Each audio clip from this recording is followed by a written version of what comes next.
Hello guys, मेरा नाम दीपा है और मैं पढ़ा रही थी आपको इंग्लिश एनसीईआरटी वो क्लास 10th की। तो ये जो बुक का नाम है यह है फर्स्ट फ्लाइट और चैप्टर नंबर है आज 5 में। इसमें 3 पार्ट दिए गए हैं, 3 चीज़ों के बारे में मतलब यहाँ पर बताया गया है। तो हम पहला पढ़ते हैं। पहला जो है ए बेकार फॉर्म गोवा। तो ये है लियो रोड्रिग्ज का, ये ल्यूको रोड्रिग्ज का ये जो है इसके राइटर है। तो ए बेकर फॉर्म गोवा ये चैप्टर हम पढ़ते हैं। तो इसमें क्या दिया गया है कि लेखक जो है गोवा में अपने पुराने दिनों को याद करता है और जब वह गांव का बेकर माने पाव रोटी बनाने वाला था। तो उस टाइम के मतलब उस समय के जीवन के बारे में एक महत्वपूर्ण स्थान के बारे में वह एक मतलब अपनी मेमोरी याद करता है। तो वह सोचता है कि समय के बीतने के साथ जो है लोग अपनी अब मतलब जो समय बीतता चला गया है उस समय के बीतने के बाद में अब इतनी पाव रोटी नहीं खाते, लेकिन गांव में बेकर जो है वे अभी भी हैं। बेकर मतलब पाव रोटी बनाने वाले। तो पुर्तगाल के जो लोग थे वे पाव रोटी बनाने के लिए प्रसिद्ध थे। वे गोवा को बहुत पहले मतलब छोड़ चुके थे, मगर गोवा में बेकर की जो परंपरा थी बनाने की वह अब भी जारी थी। वे भट्टियाँ कैसी थी जिनमें मतलब पाव रोटी बनाई जाती थी, अब भी वे वहाँ पर थी। और जो परंपरागत बेकर की बांस की छड़ी की आवाज़ वे अभी भी मतलब सुनी जा सकती थी।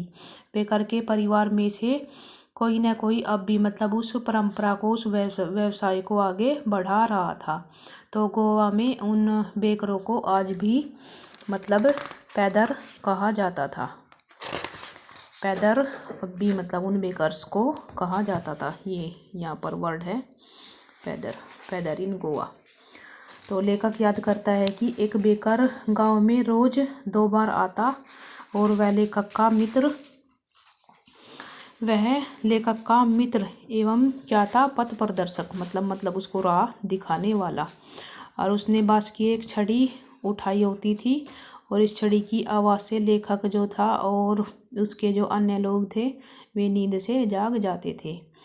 और सबके घर मतलब अलग अलग नौकर जो है पाव रोटी खरीदते थे, मगर लेखक पाव गजरों को खरीदने के लिए बेकर के पास भाग जाया करता था। बेकर की बांस की छड़ी विशेष होती थी। उस बांस को जमीन पर टकरा कर जब वह मतलब उस बांस की छड़ी को वह एक दम से मारता था ना, तो जेक जेक की मतलब आवाज़ वह पैदा करती थी। तो बेकर जो था उसके पास पाव रोटी खरीदने के लिए आता था, तो वह टोकरी को बांस पर रखता था। लेखक उस अन्य लोग उसकी टोकरी में देखते थे। उन दिनों में गर्म चाय के साथ पाव रोटी खाने का रिवाज था। लेखक पाव रोटी का इतना शौकीन था कि वह खाने से पहले अपने दांत भी नहीं साफ करता था। तो गांव का जो बेकर था वो प्रत्येक अवसर पर विशेष तौर पर महत्वपूर्ण रूप से मतलब कार्य करता था। गांव वाले उस मीठी पाव रोटी जिसे बोल कहते थे, मतलब क्या कहते थे उसको बोल कहा जाता था, के मतलब बहुत शौकीन थे गांव वाले। इस मीठी पाव रोटी के बिना मतलब शादी में जो था शादी में मतलब कोई इंटरेस्ट नहीं होता था। उस पाव रोटी के बिना कुछ और चीज़ें अच्छी नहीं लगती थी। और क्रिसमस के और जो अन्य त्यौहार थे उस पर सैंडविच, केक, बोलानीहा और बहुत सी मतलब ज़रूरी और चीज़ें भी होती थी। ये पाव रोटी मतलब मोस्टली और चीज़ें होती थी, लेकिन पाव रोटी को बहुत ज़्यादा पसंद किया जाता था। इस प्रकार जो बेकर की भट्टी का प्रत्येक गांव में जो है बहुत आवश्यकता इसकी वहाँ पर महसूस होती थी।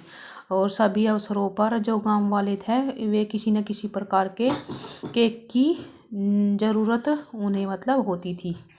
ऐसे केक की मतलब जो उस भट्टी में बनाया जाता था। बेकर या पाव रोटी बेचने वाला एक विशेष प्रकार की पोशाक पहनता था।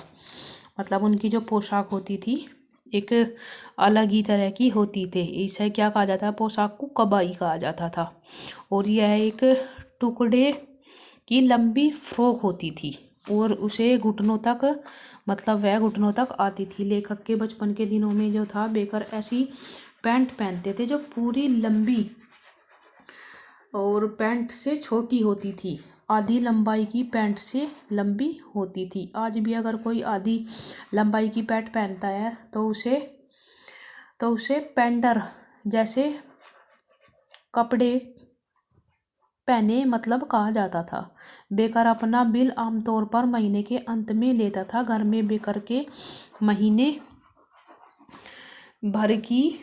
भर के हिसाब को किसी दीवार पर मतलब पेंसिल के माध्यम से लिखा जाता था। इन दिनों में जो थी पावरोटी बनाना बहुत फ़ायदे का कारोबार था। बेकर लोग बहुत ज़्यादा समृद्ध होते थे, मतलब बहुत सारे उनके पास सारी चीज़ें होती थी और उनके परिवार भी मतलब भूखे नहीं होते थे, मतलब छोटे मोटे परिवारों से नहीं होते थे। वे मतलब शौकीन के तौर पर अपना एक बिजनेस करते थे और मोटे शरीर की इस बात को दर्शाते थे। मतलब वे मतलब बहुत राजी खुशी और हष्टपुष्ट परिवार से होते थे, लेकिन फिर भी ये जो था उनका एक पारिवारिक काम धंधा कह सकते हैं तो वह था, इसलिए वे इसको करते थे। सो गाइस, अगर आपको मेरी वीडियोस अच्छी लगती है तो आप कमेंट करके ज़रूर बताया करो। Thank you guys.